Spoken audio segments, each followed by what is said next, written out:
Premium कितना देना होगा। तो यदि आप बीमा करवाने वाले हैं या करवा चुके हैं तो अगला जो ये आधा घंटा है ये आपके लिए अहम जानकारियों से भरा हुआ है।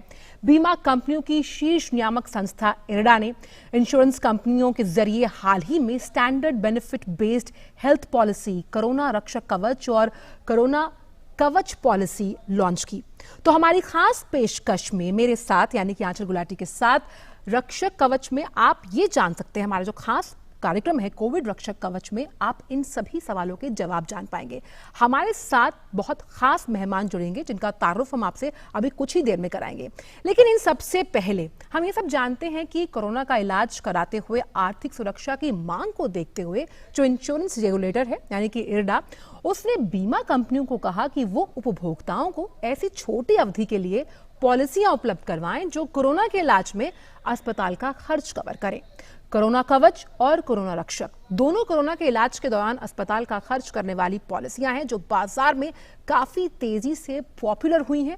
आइए देखते हैं और समझने की कोशिश करते हैं इस खास रिपोर्ट के जरिए। इंश्योरेंस नियामक इरडा ने कोरोना मरीजों को कवर करने के लिए बीमा कंपनियों को निर्देश जारी किए हैं।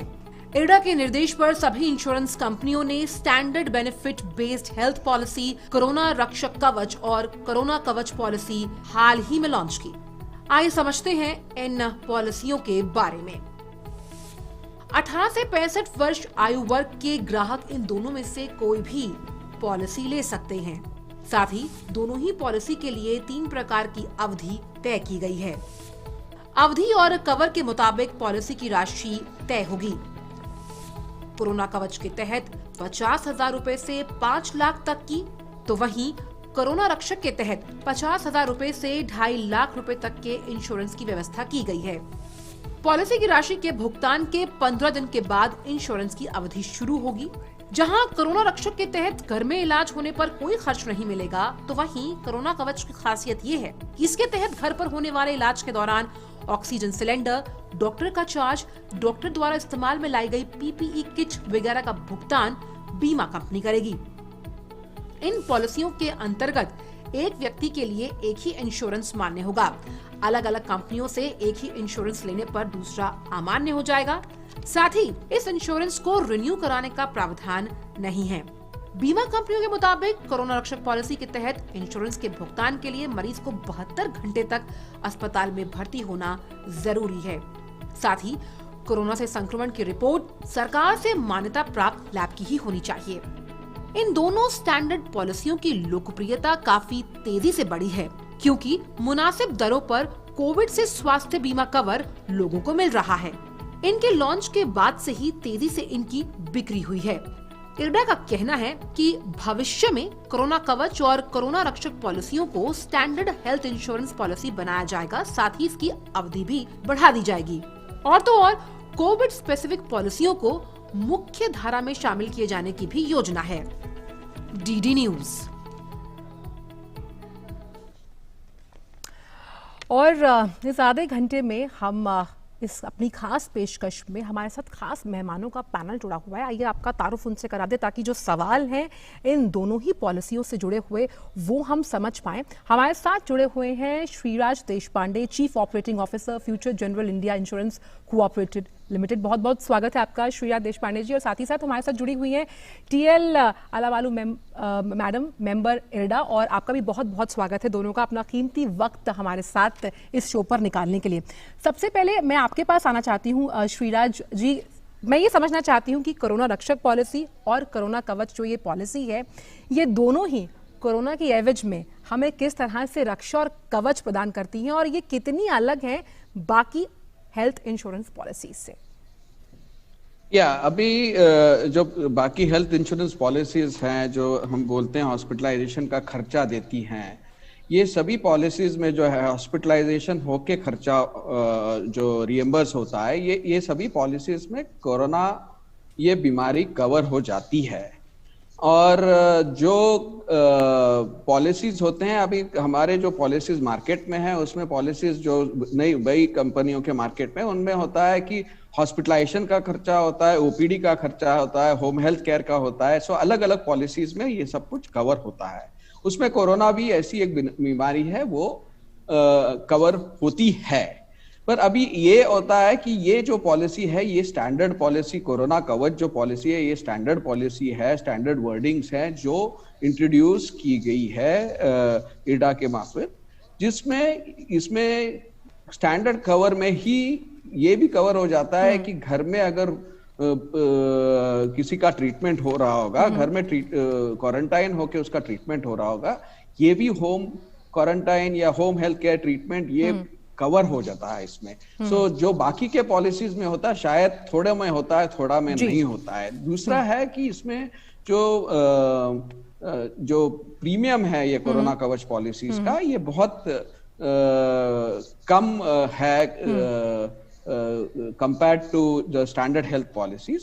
पर ऐसा नहीं होता कि, और इसमें फायदा इतना ही है सबका कि अगर किसी के पास हेल्थ इंश्योरेंस का कवर है तो उसका वो सम इंश्योर्ड बाकी के डिजीज के लिए भी उसको यूटिलाइज करना पड़ता है, बाकी के हॉस्पिटलाइजेशन के लिए। अब ये जो है, ये एडिशनल पॉलिसी लेने से उसको ये भी हो जाता है कि इसमें खर्चा आने के बाद बाकी डिजीजेस के लिए कुछ बचेगा नहीं, ऐसी बेनिफिट मिल सकता है। एब्सोल्युटली। और रक्षक जो है, ये पॉलिसी है, ये एक बेनिफिट कवर है। तो इसमें कैसा है कि इसमें मिनिमम 3 डेज हॉस्पिटलाइजेशन की जरूरत होती है, तो उसके बाद उसको जो सम इंश्योर्ड वो चूज करता है उसको मिल जाता है।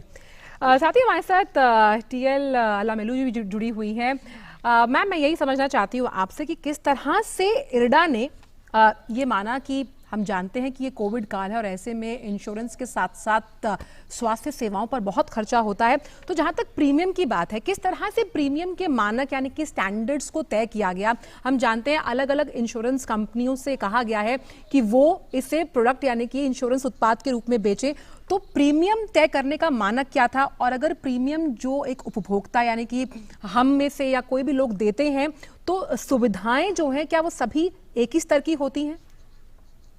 पहली बात, मैं श्रीराज देशपांडे के जो उन्होंने बताया, एक और चीज बताना चाहती हूँ जी, कि सभी पॉलिसी जो आज कोरोना कवच या कोरोना रक्षक हैं, वो कम टाइम के लिए है, 3.5 महीने या 6.5 महीने या 9 महीने। जो आम पॉलिसी हैं, जो नॉर्मल स्वास्थ्य बीमा है, वो सब मिनिमम 1 वर्ष की होनी है। तो हमने कम समय के लिए भी बेचने के लिए निर्देश दिया है। अब आप पूछ रही हैं प्रीमियम, तो हमने पूरा पॉलिसी बनाया है, पूरा स्टैंडर्ड कंडीशंस भी करके सभी बीमा कंपनियों को दिया है। पर बीमा कंपनी को अपने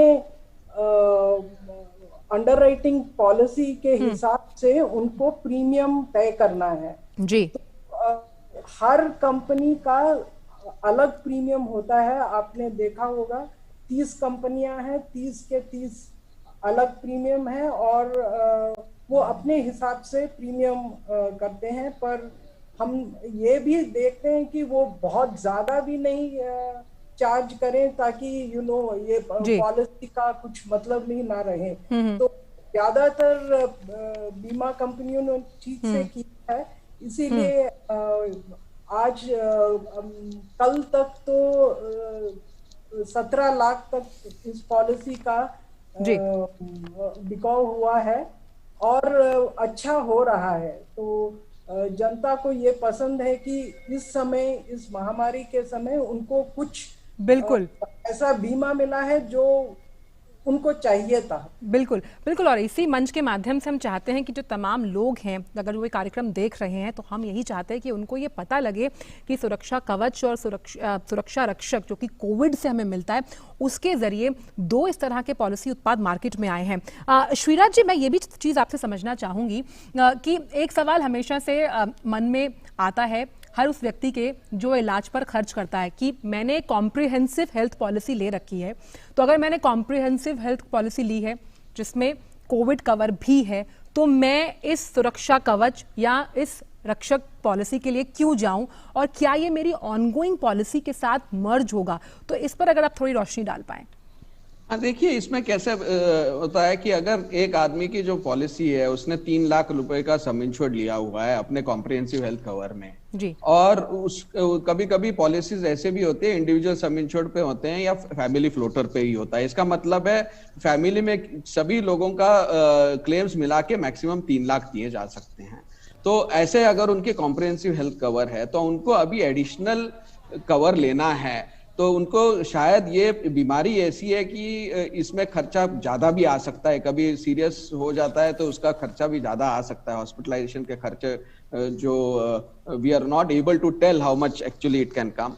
और इसमें दूसरा ऐसा है कि अगर इसी इलाज में अगर ये सम इंश्योर्ड खत्म हो जाता है तो उसकी पूरी फैमिली किसी और क्या बोलते हैं और बीमारी के लिए उनके पास सम इंश्योर्ड नहीं बाकी रहता। तो ये खर्चा ज्यादा, तो इसीलिए एक तो आदमी के पास सम इंश्योर्ड ज्यादा होना चाहिए so that it takes care of the entire expenses, उसके एक्सपेंसेस कवर हो सकते हैं। नहीं है तो उसको एडिशनल एक तो टॉप अप कवर्स होते हैं जनरली जो इंडस्ट्री में होते हैं वो ले सकते हैं। ये जो पॉलिसी है ये सस्ते दाम में मिलती है, वो इससे ये लेने से actually for that particular time short period जो मैडम ने बताया कि शॉर्ट पीरियड के लिए ये अवेलेबल है, तो ये खतरा जितने शॉर्ट पीरियड के लिए उसने एडिशनल कवरेज अपने फैमिली के लिए ये ले सकते हैं। जी साथ ही अलामेलू जी, जिस तरह से हमने ये बताया कि करीबन 18 वर्ष की आयु वर्ग का जो व्यक्ति है वो इस पॉलिसी को ले सकता है, जो कि 65 वर्ष तक जाती है,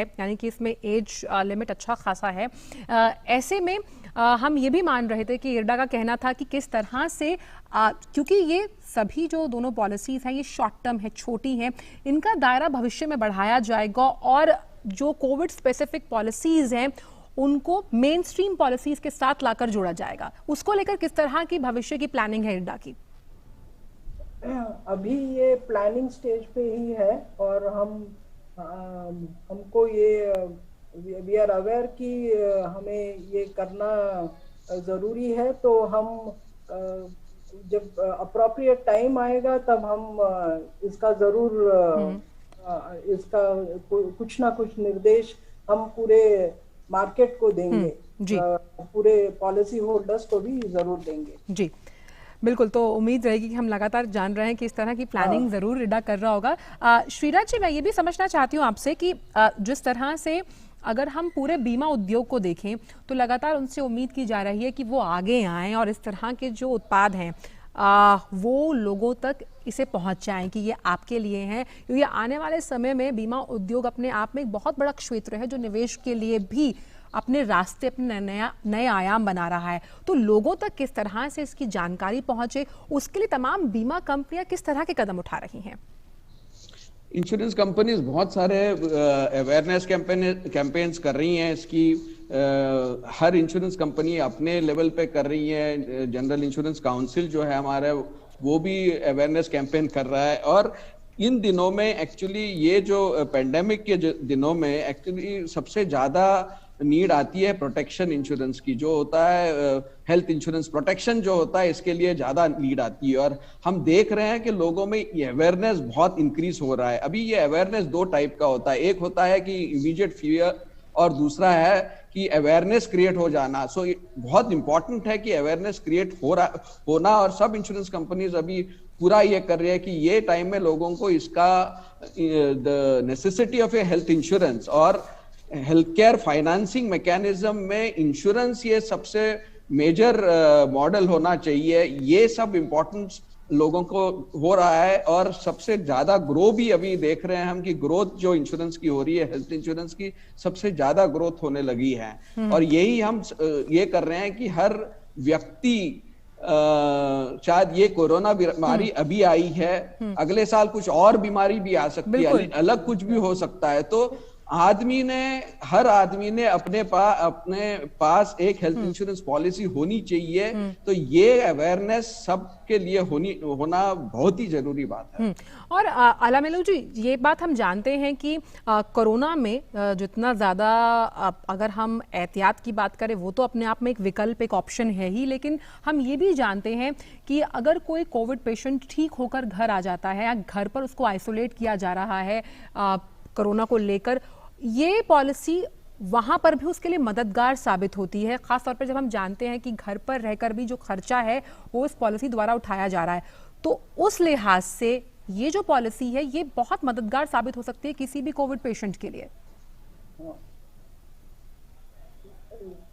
ये डेफिनेटली बहुत ही मददगार है, क्योंकि हमने जो ग्राउंड रियलिटीज को देख के इसको बनाया है। इसमें होम कवर भी है और अस्पताल के भर्ती होने का जो खर्चा होता है उसका भी प्रोविजन बनाया है।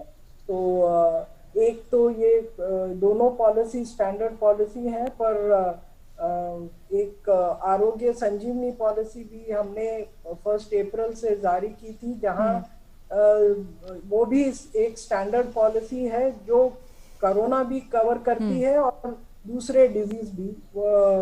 जिसके पास कुछ बीमा ही नहीं है जी, हम चाहते हैं कि लोग सभी लोगों के पास एक तो स्वास्थ्य बीमा होना जरूरी है। अब मैंडेटरी जैसे हो गया है, जैसे श्रीराज साहब ने कहा था कि पता नहीं किसको क्या बीमारी आ जाए, और यही एक कारण से कई लोग जो कहते हैं बिलो पॉवर्टी लाइन पर भी चले जाते हैं, क्योंकि अपना घर अपना बेच के अपना जी, ज्वेलरी बेच के बिल्कुल लोगों को ट्रीटमेंट लेना होता है। रेगुलेटर का यही मकसद है कि सभी के पास, सभी भारतवासी के पास एक स्वास्थ्य बीमा तो होना ही बहुत अहम, बिल्कुल बहुत अहम। आपने कहा कि हर भारतीय के पास एक स्वास्थ्य बीमा होना बेहद ज़रूरी है। और वहीं श्रीराज जी, यही मेरा, इसी से मेरा अगला सवाल भी शुरू होता है कि हम ये बात मानकर चलते हैं कि तमाम जो लोग हैं, हम इस बात को भी मान रहे हैं कि तमाम एहतियात के साथ लोग काम कर रहे हैं, लेकिन क्योंकि ये कोविड काल है, लेकिन हम फ्रंटलाइन वर्कर्स को नहीं भूल सकते, यानी कि हेल्थ वर्कर्स। उनके लिए किस तरह का प्रावधान है इस पॉलिसी में? क्योंकि जब मैं पढ़ रही थी तो उसमें डिस्काउंट की बात थी। किस तरह से हेल्थ वर्कर्स को तरजीह दी गई है, इंपॉर्टेंस दी गई है, अगर हम इन दोनों पॉलिसीज का जिक्र करें तो? क्योंकि हम जानते हैं कि वो अथक प्रयास, अथक परिश्रम कर रहे हैं कोविड को जड़ से मिटाने के लिए। एब्सोल्युटली, ये दोनों पॉलिसीज में रेगुलेटर ने ही, इरडा ने ही ये किया था कि 5% डिस्काउंट इसमें बिल्ड इन है। सो सभी के लिए, सब हेल्थ फ्रंटलाइन वर्कर्स के लिए, इनके लिए ये बहुत अच्छी पॉलिसी है। और लोगों ने लिए भी हैं, हॉस्पिटल के स्टाफ मेंबर्स ने ली हैं, बहुत लोगों ने ये पॉलिसीज लिए हुए हैं। और एक चीज़ और मैं समझना चाहती थी आपसे अलामिलू जी की, जब हम हेल्थ इंश्योरेंस या हम बात करते हैं बीमा कवर की, तो अपने आप में ये दोनों जो पॉलिसीज़ हैं, चाहे हम रक्षक की बात करें, चाहे कवच की बात करें, आरोग्य संजीवनी की बात करें, तो जो तमाम हेल्थ इंश्योरेंस कंपनीज़ हैं, कौन कौन सी हेल्थ इंश्योरेंस कंपनीज़ इनको अपने साथ लेकर आई हैं और जो यही प्रोडक्ट ग्राहकों को बेच सकती हैं?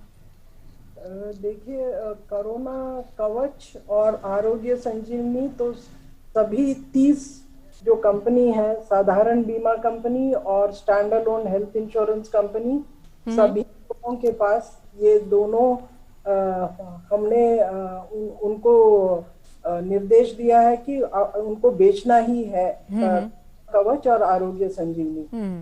कोरोना रक्षक जो है, जो चाहे जितना उत्सुक है वो कंपनियां बेच सकते हैं। मेरे हिसाब से 8 या 9 कंपनी जी बेच रही हैं। जी, और क्योंकि हम अलामिलू जी, हम ये भी मान रहे हैं कि इन दोनों पॉलिसीज़ का अगर हम जिक्र करें तो यहाँ पर क्योंकि ये छोटी अवधि के लिए हैं, तो इसमें रिन्यूअल का ऑप्शन नहीं है। There is no renewal option in these policies. तो उसको लेकर किस तरह आगे भविष्य की रणनीति हो सकती है इरडा की, क्योंकि हम इसको रिन्यू नहीं करा सकते क्योंकि इसका टाइम पीरियड छोटा है? ये सवाल पहले मैं बताना चाहती हूँ कि आज के दिन पे मैं जब देखती हूँ कितना पॉलिसी बिक रहा है, ज्यादातर 75%, 80% लोग तो ये 9.5 वाले दौरान का पॉलिसी ले रहे हैं। जी जी जी। इसका मतलब है कि लोग सोच रहे हैं कि कोरोना जल्दी से जाने वाला नहीं है। बिल्कुल। हम तो प्रार्थना करते हैं कि वो कल ही चले जाए। तो ऐसा स्थिति है एक साइड पे। पर जैसे हमने पहले बोला था कि हम देख रहे हैं और हम उचित समय पे क्या करेंगे और किस तरह हम ग्राहकों को ठीक तरह से कोरोना कवच या रक्षक उसका क्या करेंगे, हम उचित समय पे हम बिल्कुल। लेकिन बिल्कुल आपने जिस पॉजिटिविटी के साथ अलामेलू जी ये कहा है कि भाई ये 9.5 महीने की है, इससे ज़्यादा बढ़ाने के लिए हम उम्मीद करते हैं कि कोरोना ही भारत छोड़कर चला जाए, वो अपने आप में बहुत पॉजिटिव सोच है। और मैं श्रीराज जी के मुंह पर मुस्कान देख पा रही हूँ कि उन्होंने बहुत बहुत कट शॉट में कह दिया कि भाई है 9.5, और ज़्यादातर लोग 9.5 महीने की ये सोच कर ले रहे हैं कि भाई ये टाइम पीरियड तो है, तो ये खत्म हो जाएगी। एक चीज़ और मैं समझना चाहती हूँ आपसे श्रीराज जी कि क्लेम सेटलमेंट तक जहाँ तक बात होती है कि इंश्योरेंस कंपनीज पर जब हम क्लेम करते हैं कि भाई हमने यहाँ पर अपना इलाज करा लिया और हमारा क्लेम करके हमें हमारा पैसा मिलेगा, तो किस तरह से इन दोनों पॉलिसीज का अगर मैं जिक्र करूँ तो क्लेम सेटलमेंट की जो प्रणाली है उसको कितना मजबूत बनाया गया है? देखिए, क्लेम्स में इंश्योरेंस कंपनीज अभी आप देखोगे तो मोर देन 2.5 लाख क्लेम्स अभी इंडस्ट्री में रिपोर्ट हुए हैं। Nearly number of claims nearly 4,000 crore के क्लेम रिपोर्ट हुए हैं। 1,600 करोड़ के क्लेम अभी सेटल भी हो गए हैं। 1.5 लाख क्लेम सेटल भी हो गए हैं। और इंश्योरेंस कंपनीज में इवन इरडा ने सबसे पहले ये लिया था कि कैशलेस जो है 2 घंटों के अंदर आपने देना चाहिए। सो बहुत सारे ये किया। और इंश्योरेंस कंपनीज एक्चुअली अगर एक्चुअल टर्न अराउंड देखे तो इससे फास्ट भी हो रहा है अभी खाली। क्लेम सेटलमेंट के लिए actually insurance companies are very used to settling claims. आज फ्लड क्लेम्स आते हैं, अर्थक्वेक आते हैं, तो क्लेम्स का बात I think insurance companies are there to pay claims. अभी खाली इसमें एक आता है कि हमारा जो हेल्थ केयर सेक्टर है वो थोड़ा सा अनरेगुलेटेड हेल्थ केयर सेक्टर है। सो बहुत वेरिएशन है, थोड़ा स्टैंडर्डाइजेशन होना चाहिए, क्योंकि एक ही ट्रीटमेंट के लिए अलग अलग हॉस्पिटल्स में अलग अलग इसमें बहुत ही डिफरेंशियल ये है। और आप न्यूज भी पढ़ते हैं कि कैसे रेट्स होते हैं। तो हमारे एक है कि इंश्योरेंस को बढ़ाने के लिए, या अगर ये बहुत ही प्लान सक्सेसफुल और हम भी अपने पॉलिसी होल्डर्स को बहुत अच्छी तरह अभी उनको सर्विस दे पाए, तो थोड़ा स्टैंडर्डाइजेशन, थोड़ा रेगुलेशन जो हेल्थ केयर, जैसे हमारे लिए इरडा है, जैसे ही हेल्थ केयर सेक्टर के लिए रेगुलेशन होना बहुत ही जरूरी है। अदरवाइज ये इंश्योरेंस, हेल्थ इंश्योरेंस भी बढ़ने के लिए uniformity and regulations in health care sector ये बहुत इंपॉर्टेंट है। और क्योंकि हम लगातार बात कर रहे हैं कि यूनिफॉर्मिटी होनी चाहिए, रेगुलेशन होना चाहिए हेल्थ सेक्टर को, और इसके लिए लगातार हम ये भी मानते हैं कि चाहे इरडा अपने तरीके से काम कर रहा है, लेकिन आने वाले समय में श्रीराज जी ये अपने आप में बहुत उभरता हुआ सेक्टर है जिसमें रेगुलेटर की भी ज़रूरत है, साथ ही साथ अच्छे से अच्छा निवेश आ सकता है, क्योंकि ये वो सेक्टर है जहाँ पर हम शायद ही इस बात की कल्पना कर सकते हैं कि भारत है या फिर कोई भी देश है वहां पर कोई भी अपने अच्छे स्वास्थ्य के लिए बीमा नहीं लेना चाहेगा। तो अपने आप में रेगुलेटर के साथ साथ यूनिफॉर्मिटी के साथ साथ ये आने वाले भविष्य में नए आयाम तय कर सकता है निवेश के लिए। एब्सोल्युटली। हेल्थ अभी ये जैसे ये पैंडेमिक से अभी health has come up as the top subject for the country. It has to be for policy makers, for everybody. Health has to become the top subject. सब स्पेंडिंग भी health बढ़ेगी अभी इन ऑल एस्पेक्ट्स। ये industry तो grow होने वाली है, health care sector grow होने वाला है सभी। और इसमें एक चीज आती है कि आज हम 65% आउट ऑफ पॉकेट एक्सपेंसेस है, ओपीडी एक्सपेंसेस है, 35% इनपेशेंट एक्सपेंसेस होते हैं generally on the whole in the spending in the GDP का। अगर आप देखेंगे हेल्थ केयर के लिए, इसमें से अगर 65 को आपको एड्रेस करना है ओपीडी का, तो हेल्थ केयर सेक्टर में रेगुलेशन आना बहुत ही इम्पोर्टेंट चीज है। इसके बिना ये ओपीडी और टोटल कॉम्प्रिहेंसिव हेल्थ केयर जो बोलते हैं हम, ये आने के लिए हेल्थ केयर सेक्टर में ये आना बहुत ही इम्पोर्टेंट। जी, और क्योंकि समय मेरे पास कम है, मैं जाने से पहले आलामेलू जी आपसे यही जानना चाहती हूँ, आपकी पॉजिटिविटी बहुत ही अच्छी लगी मुझे, लेकिन मैं आपसे ये जानना चाहती हूँ कि जहाँ तक मोड ऑफ पेमेंट की अगर हम बात करें, खास तौर पर इस कोरोना रक्षक पॉलिसी की या कवच पॉलिसी की, तो मोड ऑफ पेमेंट प्रीमियम के लिए क्या रहता है? इसमें इन दोनों पॉलिसी और तीनों ऑप्शन जो है 3.5, 6.5 या 9.5 के लिए अपफ्रंट प्रीमियम आपको देना पड़ेगा। आप यदि 1 वर्ष का जो पॉलिसी जब लेते हैं, जैसे आरोग्य संजीवनी, उसके लिए इंस्टॉलमेंट है जी। इस कम समय वाले पॉलिसी को आपको पहले से ही पूरा प्रीमियम भरना बीमा कंपनी के जी। सबसे पहले तो मैं आप दोनों का बहुत बहुत शुक्रिया अदा करना चाहती हूँ कि आप दोनों इस शो पर आए, आपने अपना कीमती वक्त हमारे साथ निकाला और इस मंच से इतने महत्वपूर्ण विचार साझा किए और पॉजिटिविटी के साथ कि हम मान रहे हैं कि पॉलिसी के जरिए हम अगर कोरोना को भगा पाते हैं और खास तौर पर जो हमारे हौसले हैं अगर वो बुलंद है तो हम कोरोना से डरेंगे नहीं। बहुत बहुत शुक्रिया आप दोनों का इस मंच से अपने विचार साझा करने के लिए, हम आपका आभार व्यक्त करते हैं। तो हमारे सभी दर्शकों के लिए, अगर उन्होंने कोविड कवर नहीं लिया है, यानी कि ये जो कोविड रक्षक पॉलिसी और हम कवच पॉलिसी का जिक्र कर रहे थे, तो आज आप बिल्कुल समय खराब ना करें और जाकर ले, क्योंकि ये कॉम्प्रिहेंसिव हेल्थ पॉलिसी के साथ साथ आपको कई एडिशनल बेनिफिट्स भी देता है। और क्योंकि अभी हम नहीं जानते कि कोविड कब तक रहेगा, तो उसके लिए जो अपने प्रियजन हैं या अपने जो लोग हैं, उनकी जो सुरक्षा है स्वास्थ्य को लेकर, वो हमारी जिम्मेदारी बनती है। और इसलिए इस मंच के माध्यम से हमने तमाम वो सवाल लेने की कोशिश की, हम तमाम वो सवाल इसी आधे घंटे में आपके जहन में जो उठते होंगे कोविड को लेकर, उनके जवाब आपको दे पाए। इस खास पेशकश में बस इतना ही। आगे खबरों का सिलसिला जारी रहेगा डीडी न्यूज पर। दीजिए इजाजत, नमस्कार।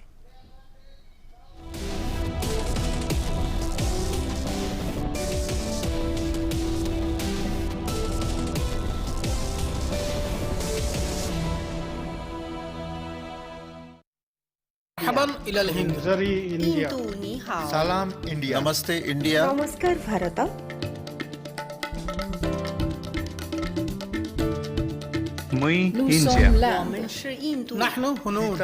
इंडिया, माँ हिंदी हस्ती, हिंदियानी, सलाम Hindustan, we R India.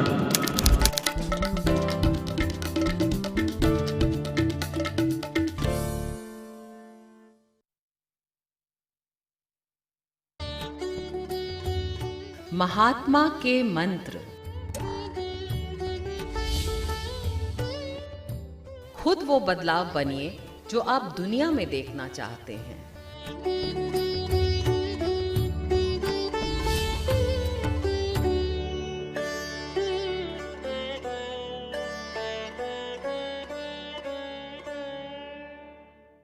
DD free dish, Bharat की एकमात्र फ्री डीटीएच सर्विस।